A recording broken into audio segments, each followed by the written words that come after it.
누가복음 2장. 그때 아우구스투스 황제가 칙령을 내려 온 세계가 호적 등록을 하게 되었는데, 이 첫 번째 호적 등록은 그레뇨가 시리아에 총독으로 있을 때 시행한 것이다. 모든 사람이 호적 등록을 하러 저마다 자기 고향으로 갔다. 요셉은 다윗 가문의 자손이므로 갈릴리의 나사렛 동네에서 유대에 있는 베들레헴이라는 다윗의 동네로 자기의 약혼자인 마리아와 함께 등록하러 올라갔다. 그때 마리아는 임신 중이었는데, 그들이 거기에 머물러 있는 동안에 마리아가 해산할 날이 되었다. 마리아가 첫 아들을 낳아서 포대기에 싸서 구유에 눕혀두었다. 여관에는 그들이 들어갈 방이 없었기 때문이다.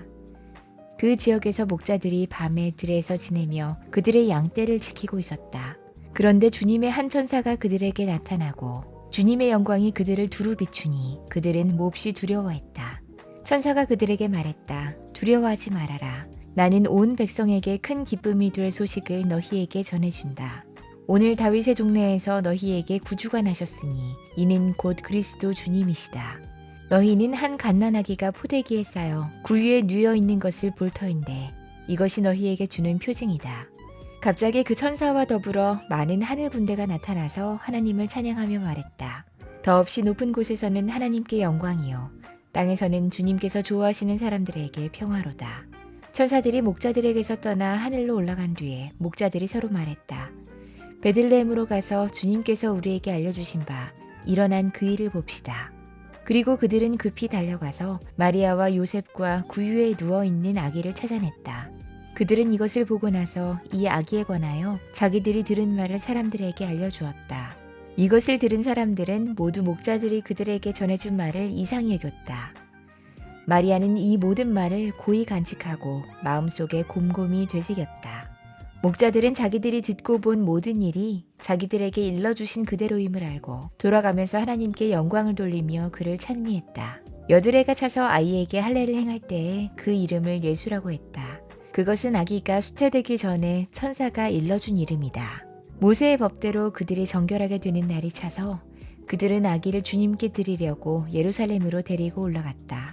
그것은 주님의 율법에 기록된 바 어머니의 태를 처음 여는 사내 아이마다 주님의 거룩한 사람으로 불릴 것이다 한 대로 한 것이요, 또 주님의 율법에 이르신 바 산비둘기 한 쌍이나 어린 집비둘기 2마리를 드려야 한다 한 대로 희생 제물을 드리기 위한 것이었다.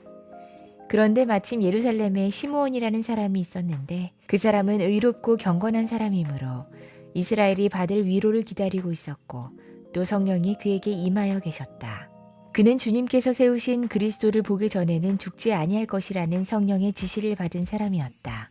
그가 성령의 인도로 성전에 들어갔을 때 마침 아기의 부모가 율법이 정한 대로 행하고자 하여 아기 예수를 데리고 들어갔다.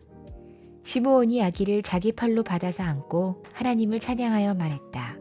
주님, 이제 주님께서는 주님의 말씀에 따라 이 종을 세상에서 평안히 떠나가게 해주십니다. 내 눈이 주님의 구원을 보았습니다. 주님께서는 이것을 모든 백성 앞에 마련하셨으니 이는 이방 사람들에게는 계시하는 빛이요, 주님의 백성 이스라엘에게는 영광입니다. 아기의 아버지와 어머니는 시므온이 아기에 대하여 하는 이 말을 듣고서 이상하게 여겼다. 시므온이 그들을 축복한 뒤에 아기의 어머니 마리아에게 말했다. 보십시오. 이 아기는 이스라엘 가운데 많은 사람을 넘어지게도 하고 일어서게도 하려고 세우심을 받았으며 비방받는 표징이 되게 하려고 세우심을 받았습니다. 그리고 칼이 당신의 마음을 찌를 것입니다. 그리하여 많은 사람의 마음속 생각들이 드러나게 될 것입니다. 아셀 지파에 속하는 바누엘의 딸로 안나라는 여예언자가 있었는데 나이가 많았다. 그는 처녀 시절을 끝내고 7해를 남편과 함께 살고 과부가 되어서 84살이 되도록 성전을 떠나지 않고 밤낮으로 금식과 기도로 하나님을 섬겨왔다. 바로 이때 그가 다가서서 하나님께 감사를 드리고 예루살렘의 구원을 기다리는 모든 사람에게 이 아기에 대하여 말했다. 아기의 부모는 주님의 율법에 규정된 모든 일을 마친 후에 갈릴리의 자기네 고향 동네 나사렛에 돌아왔다. 아기는 자라나면서 튼튼해지고 지혜로 가득 차게 되었고 또 하나님의 은혜가 그와 함께했다. 예수의 부모는 해마다 6월절에 예루살렘으로 갔다. 예수가 12살이 되는 해에도 그들은 절기 관습을 따라 6월절을 지키러 예루살렘에 올라갔다.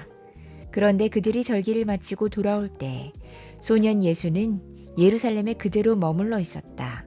그의 부모는 이것을 모르고 일행 가운데 있으려니 생각하고 하룻길을 갔다. 그 뒤에 비로소 그들의 친척들과 친지들 가운데서 그를 찾았으나 찾지 못하여 예루살렘으로 되돌아가서 찾아다녔다. 사흘 뒤에야 그들은 성전에서 예수를 찾아냈는데 그는 선생들 가운데 앉아서 그들의 말을 듣기도 하고 그들에게 묻기도 하고 있었다. 그의 말을 듣고 있던 사람들은 모두 그의 슬기와 대답에 경탄했다. 그 부모는 예수를 보고 놀라서 어머니가 예수에게 말했다.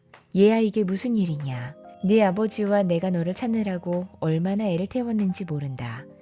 예수가 부모에게 말했다. 어찌하여 나를 찾으셨습니까? 내가 내 아버지의 집에 있어야 할 줄을 알지 못하셨습니까? 그러나 부모는 예수가 자기들에게 한 그 말이 무슨 뜻인지를 깨닫지 못했다.